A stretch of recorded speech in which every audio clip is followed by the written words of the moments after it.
Locker room in the first half of the Blue Devils' quarterfinal comeback win over Georgia Tech. Head coach John Shire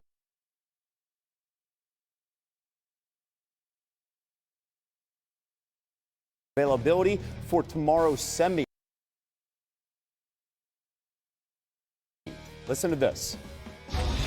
I would have to be convinced by everybody in the locker room when I go back that he should play. You know, it's not worth it.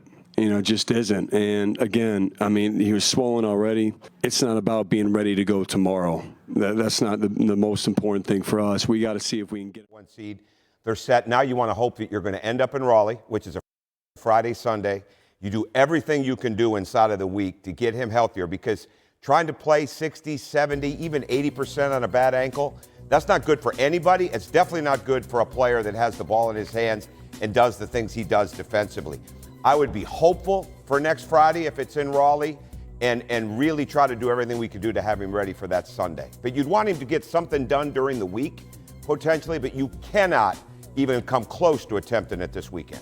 Keep in mind, Duke entered the ACC tournament as the favorite to win it all, according to ESPN. That is the ACC tournament to win that conference. Yeah, a bit of a spoiler alert if you're wondering how the rest of the game fared. We just heard John Shire say, will he be available tomorrow? And that's because, listen, when he went down, he did make his way back to the bench after that injury. But his team, Duke, was down double digits to Georgia Tech, 11 minutes left.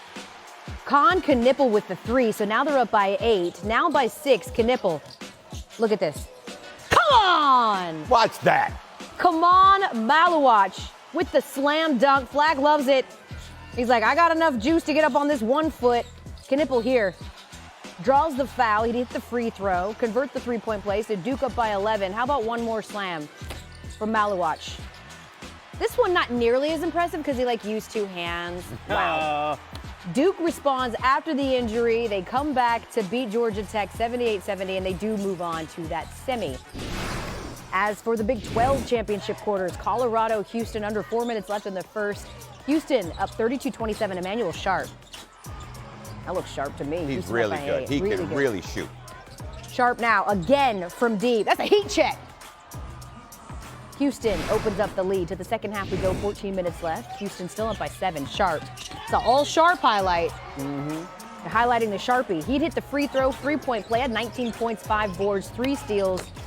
Houston ends up with the lead, 69-58, and with 4 minutes left, it's all Houston. They beat Colorado 77-68, advance to the Big 12 semifinal. Put your name on the bracket, and they move on, Kev. Houston so dangerous. Another team so dangerous. That is St. John's, the 1 seed, taking on the 9 seed Butler in the Big East. Rick Pitino watching on. Kadari Richmond in the paint, finding R.J. Lewis, and Lewis had 20 points here. Player of the year in the Big East. And Kadari Richmond, inch for inch, is about as good a passer as there is in college basketball, and not bad on the pull-up either. Richmond attacking downhill, then Richmond, you talk about the passing, finds Aaron Scott, cutting in the middle, St. John's up by 16. And then more from Scott, stop, drive, and then makes the mid-range jumper. Well, he's usually a three-point shooter, but he played so much better. This was a typical St. John's game. Score off turnovers, score off second chance points, get out in transition, move the ball.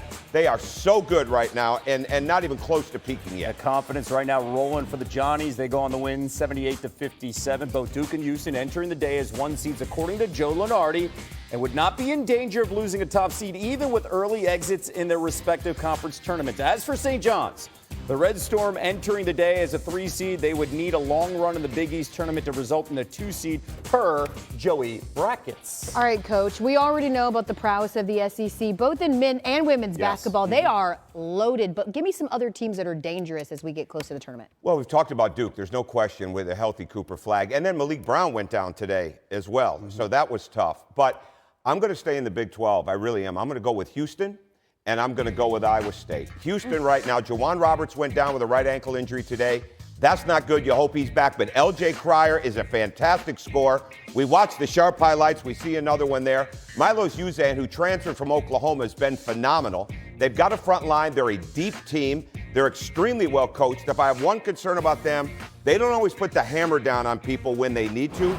But they are so dangerous. They're so good defensively. Iowa State, if healthy, is in the same conversation.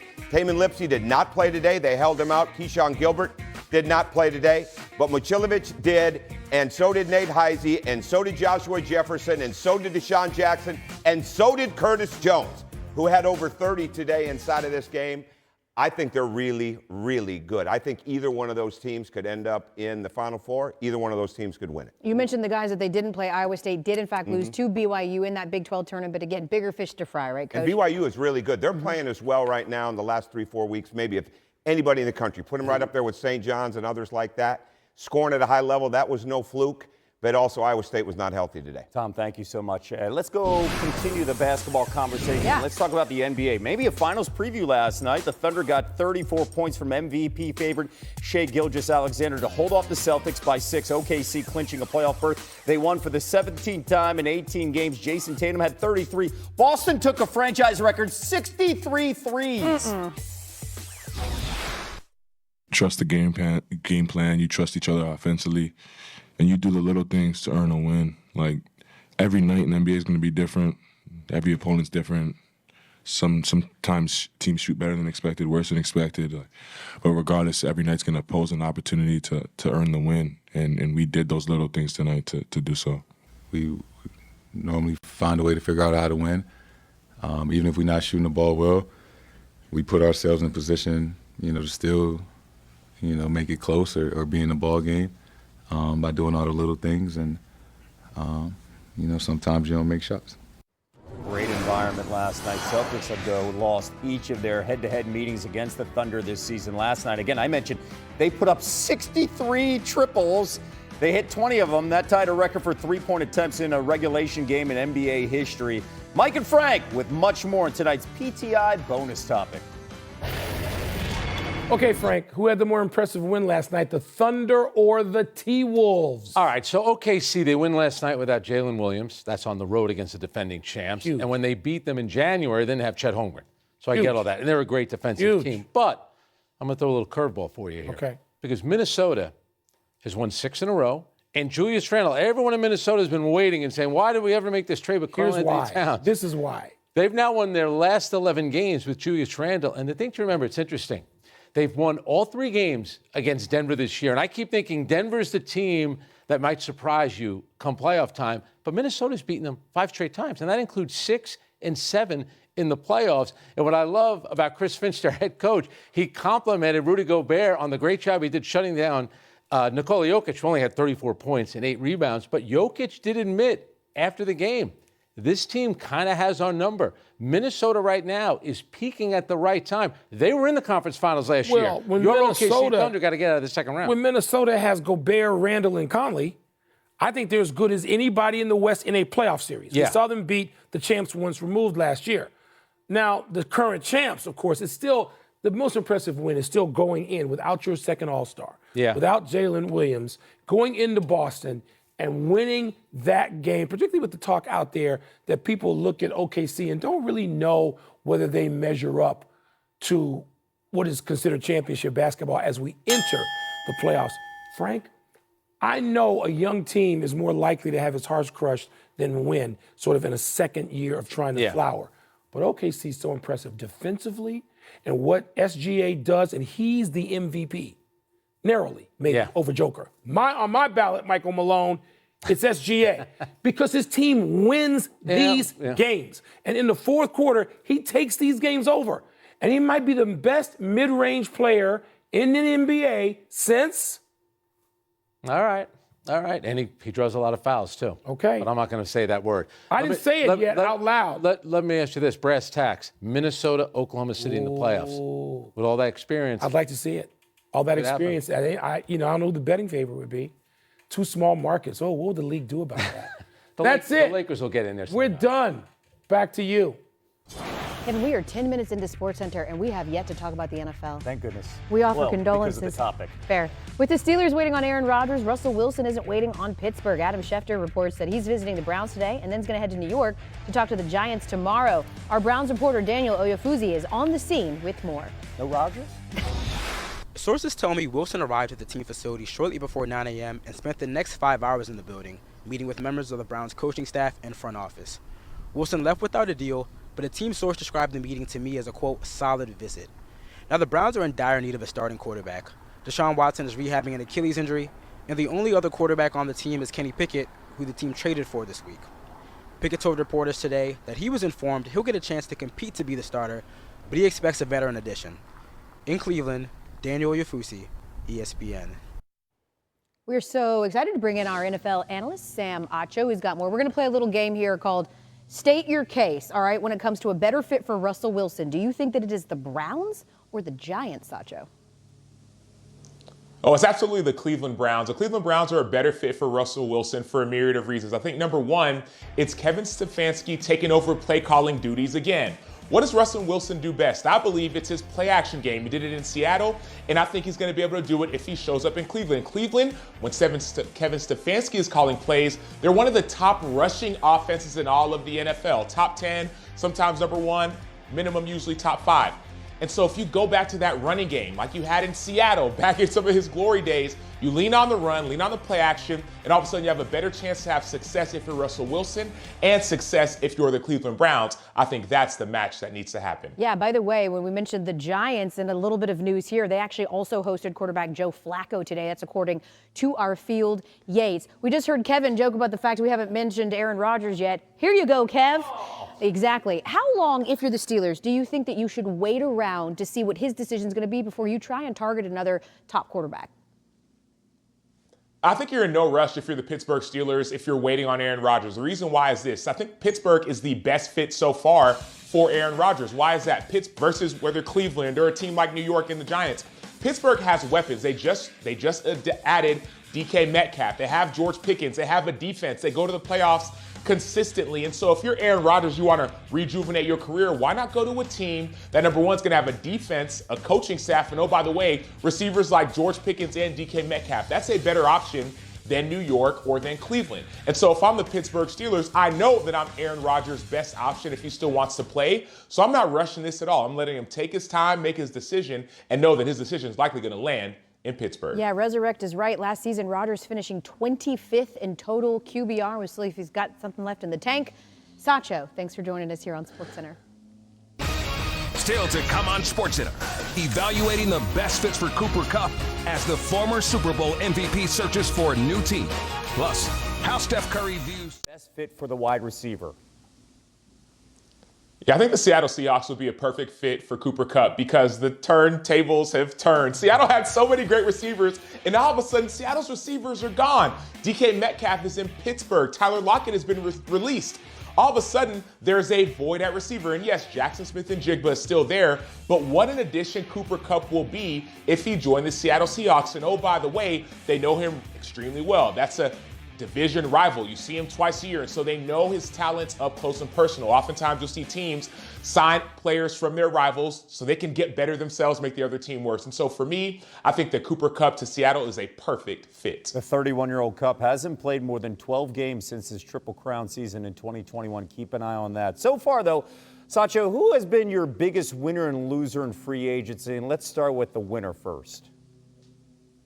Well, if we're going to start with the winner, we got to start with the Minnesota Vikings. And why do I say that? All the talk about the Chicago Bears, how they won free agency. Well, Minnesota's done just that, if not more. They added guard Will Fry, 6'6", 305 from Indianapolis Colts, the best guard available. Then they went and got Jonathan Allen on the defensive line, a dominant interior defensive lineman. Add that to Javon Hargrave, and all of a sudden you have so many different weapons. So they shored up the defensive line, multiple Pro Bowlers, shored up the offensive line with Will Fries. And oh, by the way, they signed Ryan Kelly as well to be their new center. And so now all of a sudden, J.J. McCarthy is set. Now the losers, the 49ers. The reason why, you name all their best players and most of them are gone. And yes, McCaffrey's still there, I get it. But Deebo Samuel's not there anymore. Kyle Juszczyk isn't there anymore. Many of the offensive linemen are gone. Leonard Floyd is gone. There's so many holes in this San Francisco 49ers team based off of free agency. And so I get it. They are still talented, but so much of their strength was in their depth. And all of a sudden, they're swimming in shallow waters. Yeah, 13 months ago, they were just an overtime away from winning a Super Bowl, and now they're coming off a 6-11 season. Sam, thank you so much. El? Let's go to the NBA. A little Laker check-in because we got a Lakers team who's dropped 2 straight following the season-best 8-game win streak facing Giannis and the Bucks tonight. And what will be their first of 6 games in 8 days. Los Angeles has the 3rd hardest remaining schedule in the NBA that's based on opponents' win percentage. And oh yeah, they're trying to do all this without LeBron James. Let's go to our NBA reporter Dave McMenamin right now, who is on the scene for us in Milwaukee ahead of tip tonight. And Dave, difficult stretch, as I just mentioned, coming up for the Lakers, starting against the Bucks tonight. What are they saying as they continue this stretch without LeBron? Yeah, El, the Lakers had a rare practice on yesterday in New York City. Wanted to get onto the court after that debacle of a game against the Brooklyn Nets. JJ Redick said, we just had to understand what plays we are running. That's where they're at right now with missing so much personnel. The Lakers sent almost half their team back to LA in the middle of this trip. LeBron James, Rui Hachimura, Jackson Hayes, and Maxi Kleber all went back to Los Angeles to continue their rehab. In the meantime, JJ Redick says the players that they do have available have to be better about communicating, and that includes the guy right behind me, Austin Reeves, and also Luka Doncic. JJ said even if those guys are struggling with their shot, we need them to show leadership capabilities to be vocal and keep our team organized in the interim. Yeah, you just mentioned that LeBron is headed back to California, so what's the latest on his status and availability? Yeah, Al, sources tell me that LeBron James's progress is going well with that left groin strain that he suffered on Saturday in Boston. JJ Redick termed him as day-to-day moving forward. You know, sources tell myself and Shams Charania that he's expected to miss anywhere at least a week to 2 weeks. So we're only at about a half a week so far. We're still not necessarily in the day-to-day range. And as you mentioned, as soon as the Lakers continue beyond tonight, they have a second night of a back-to-back in Denver tomorrow, go back to LA, and are greeted by another back-to-back Sunday against the Suns, Monday against the San Antonio Spurs. If we're going by the week to 2 week time frame that we reported already, most of those games are out of the question, but we shall see what his status is once the team gets back to LA. For sure, he's out on Friday against the Denver Nuggets. It's the absolute worst time to lose a guy who's been available all year long as they go through this stretch. They're 0-2 right now on this road trip, and then they currently sit at 4th in the West. But as you know, Dave, they've got the Rockets breathing down their neck, just a half game back in the standings. Dave McMenamin has the latest there on the banged-up Lakers. Well, coming up, a new Steeler weighs in on the efforts to recruit Aaron Rodgers to join the squad in Pittsburgh. The latest on their courtship with the 4-time MVP. That's ahead, plus how Steph Curry's approaching the chance to reach a historic end. You know, the betterment of me, and I would say, you know, having him around, it did make me, you know, a better football player. Now that you're here, are you trying to recruit him to come join you in Pittsburgh? Hell yeah, tell his ass, come on. That voice sounded like Brooke Pryor. Oh, there she is, Steelers reporter Brooke Pryor joining us now from that news conference. Where do things stand now with the quarterback search in Pittsburgh? And unfortunately, we lost Brooke. She's frozen right now, but we did hear her voice. Hopefully we can fix this with technical difficulties as Pittsburgh is waiting on Rodgers. But their new wide receiver, DK Metcalf, spoke as well. We'll hear from him as we continue. She said she was dark. I would love to shoot the ball. Something I've been doing since I was, 3 years old. Curry from half court. Everybody talks about was the greatest shooter ever. It's Curry for the record. It's good. Comfortable saying that now. And now I can push it to a number that nobody can reach. Bill Ram tough, you can see it in the greats. I'm the one they watch, you can see it in their face. If their hands get to moving, it's the time and the place. The greatest shooter the game has ever seen. The babyface assassin is still getting it done at the ripe old age of 36, which I know is not really old, but ancient in sports terms. Steph Curry sits just 2 3-pointers away from 4,000 in his career. That puts him in a club of 1. Only James Harden even has 3,000, and he's almost 900 behind Curry. Curry's got the MVPs and the titles, but he revolutionized the game with his long-range shooting. On the eve of Curry's 37th birthday, Young Masood looks back at 15 years of the chef cooking. 10 years, I want to be, known as a true professional, a guy that played the game the right way. Ahead to Curry. Curry sets, fires, puts it up. Bang! Steph Curry from way downtown.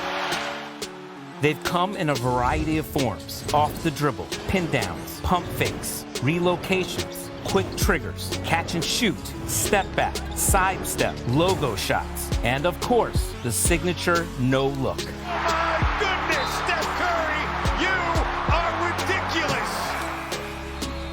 15 years after his very first professional triple on October 30th, 2009, Curry will be the first to reach 4,000 three-pointers in NBA history. Not even Curry thought this milestone was realistic after passing Ray Allen in 2021. Here's Curry for the record. It's good! Stephen Curry, the all-time three-point king in the NBA! Curry has hit a staggering 105,000 feet worth of three-pointers. That is about the length of 12 Golden Gate Bridges. While many of us will always marvel at the Warriors point guard deftly dribbling through the teeth of the Clippers defense before stunning his own coach, Curry says the three-pointer that changed things for him wasn't a fancy or sexy shot. It came off a broken play early in the 2015-16 season at New Orleans, where Curry opted to launch a 31-footer over Anthony Davis. And speaking of New Orleans, that's where his toughest triple came while being tackled at the end of regulation in Game 3 of the first round in 2015. How about at the buzzer? Don't call that way. Curry flinches the other way, and he got it! Steph's most memorable clutch three, none other than the game-winning 37-foot pull-up in OKC. That was so audacious, it earned a double bang. They do have a timeout. Decide not to use it. Curry, way downtown. Bang! Bang! Oh, what a shot from Curry! And his favorite three? That came on the hallowed Boston parquet, where he delivered the final dagger of a 43-point performance in Game 4 of the 2022 Finals that would help him win his 4th championship and first Finals MVP. What are they going to say now? On Golden State's recent East Coast trip, the Warriors star dazzled with a magical 56-footer in Orlando, three-point lasers that left the Garden and Spike buzzing, and then topping that 2 nights later with a ridiculous turnaround three from the Brooklyn logo that surprised his teammates and even himself. The Curry three-point dance continues at 4,000 and counting. He's about to turn 37 and says it's 50-50 that his knees will hold up to make it to 5,000. Either way, it might just be night-night for anyone hoping to catch the greatest shooter of all time.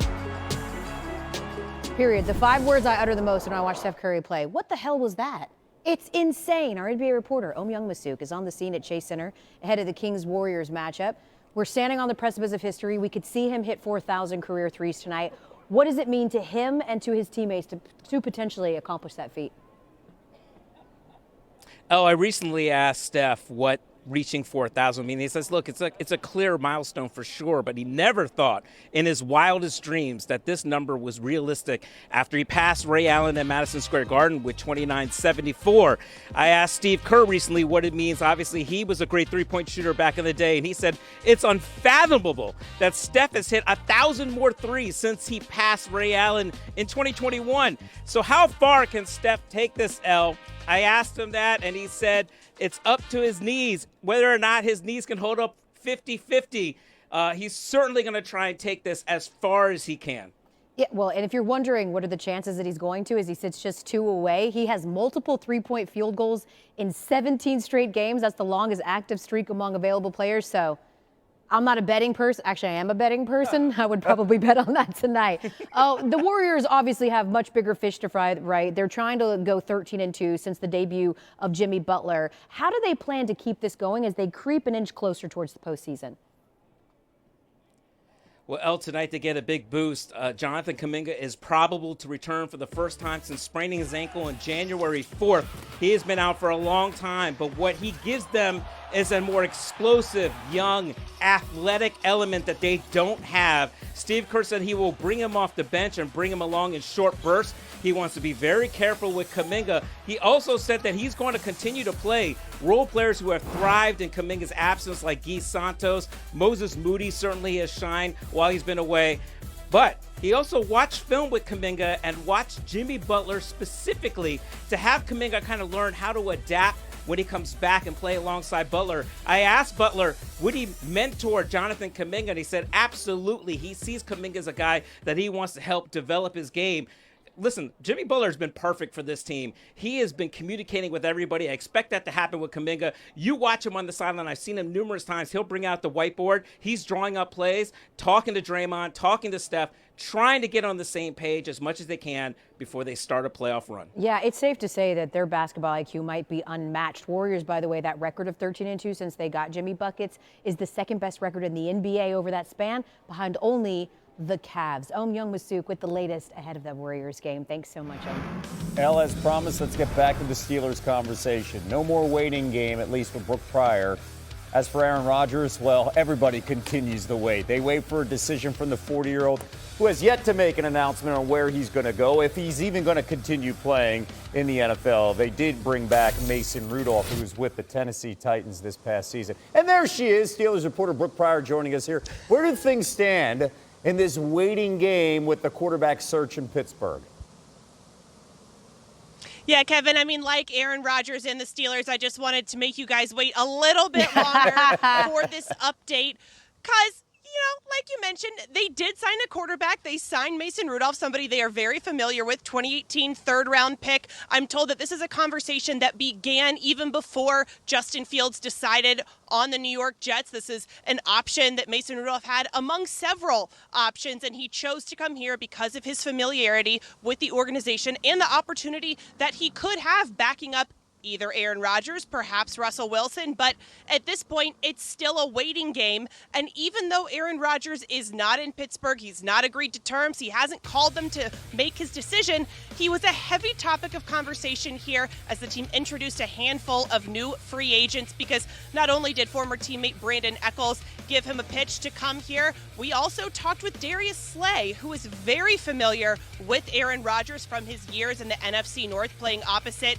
of Rodgers and those Lions-Packers battles. And he said, look, he was slicing and dicing us when he was at Green Bay. Maybe once upon a time he can slice and dice and we'll be on the same team. You mentioned all those new Steelers. There's a new guy also, DK Metcalf. Who's going to throw him the football? Metcalf just speaking for the first time since becoming a Steeler. Listen to this. They made me felt welcome first off, and then secondly, they made me feel like they had the right decision, with who was going to be throwing me the football. And I'm not making a decision in the quarterback room, so I'm just going to try to do the best of my abilities to help whoever they have out there throwing the football. So they make the correct decisions, to bring the quarterback in here. So I'm just going to roll with that. They also gave him a very big contract, 5 years, $150 million. Brooke, what can you tell us about the new receiver's first week as a Steeler? Kevin, DK Metcalf said that he had a great first week as a Steeler, and there really wasn't another word other than great because not only did the Steelers make a commitment to him, but he made a commitment to girlfriend Normani and proposed to her yesterday. She was here with him today. He said, oh, look, baby, show him the rock, and she flashed the rock up there in front of the room. He also said that he talked with Russell Wilson yesterday after he proposed because Russell Wilson and Sierra are the ones who introduced DK Metcalf and Normani, but he said they did not talk about the future, anything like that. It was all congratulations.